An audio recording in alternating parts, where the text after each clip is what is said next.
these are what I'm going to be using today. I'm hopefully going to be wood burning them on these coasters and these design keychains. I've run out of my usual hand sanding discs, so I have nicked a couple of my husband's sanding discs. Yes, I do have a sander. I have a Black & Decker mouse sander, but I do prefer to sand items like this for wood burning by hand. So I have an 80 grit, 320 grit, a 400 and a 1500 grit. That should make it nice and smooth for my wood burner to do the task at hand. Thank you to Claire's Crafty Corners for getting me into the mood to do some crafting.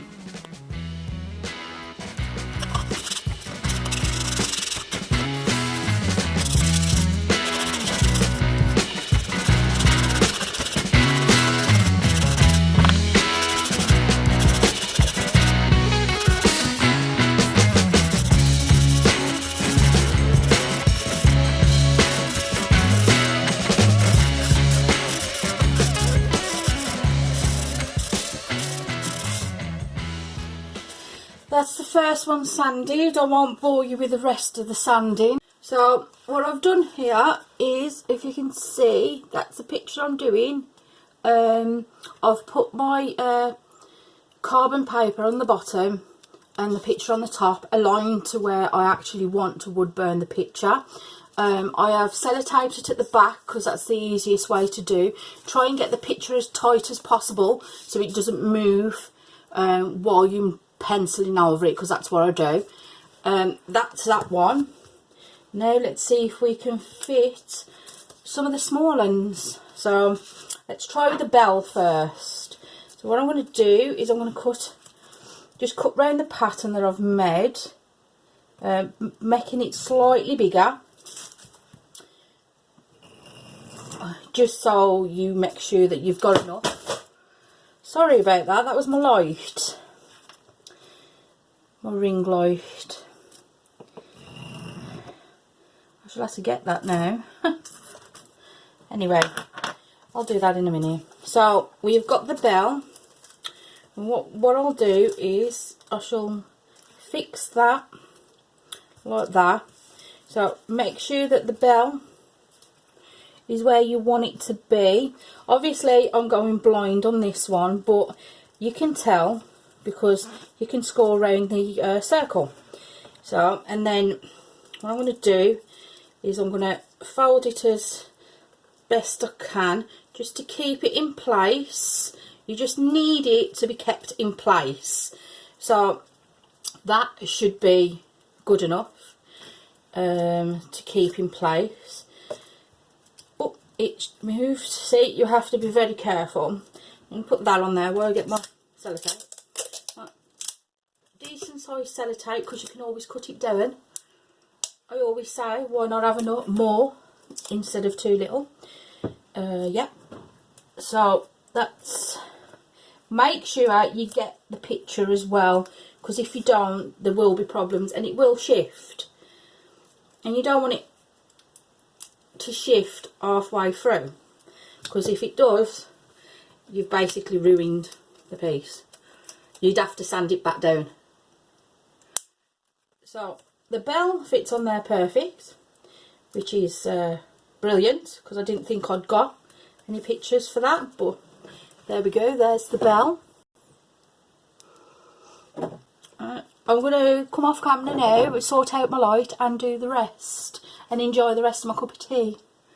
All the small ones now, I am doing the coaster, and like I promised, I'm filming it.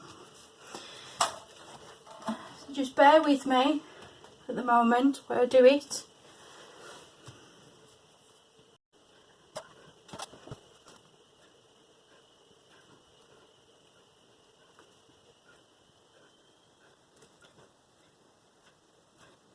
Very detailed picture, and it's quite nice for a Christmas coaster. Like I said, I will be making 4. I don't know whether to do 2 of these and 2 of another Christmassy picture. But I'll decide that when it comes to it. It's probably more than likely going to be all the candles though, because the only other picture I have, like this one, is actually with presents on. I don't like that much.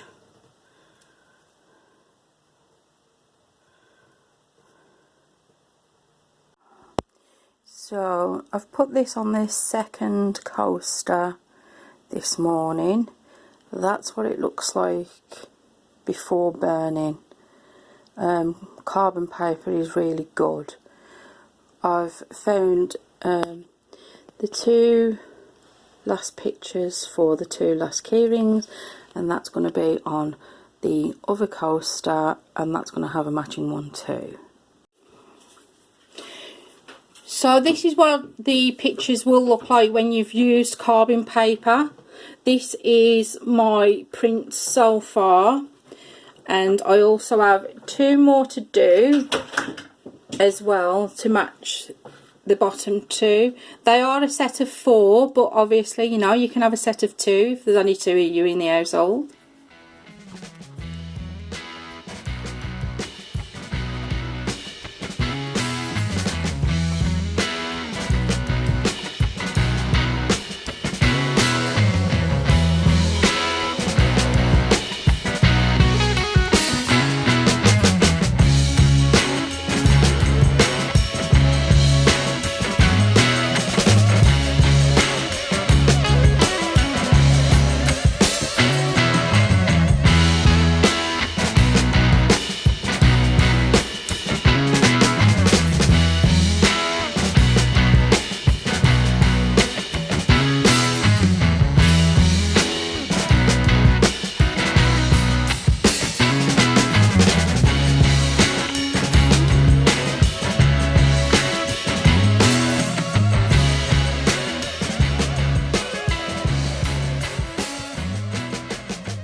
One is a lot harder than the candle one. It might not look it, but because there's little lines on, it is a lot harder with the tip that I've got, but it's the tip that I'm comfortable with, so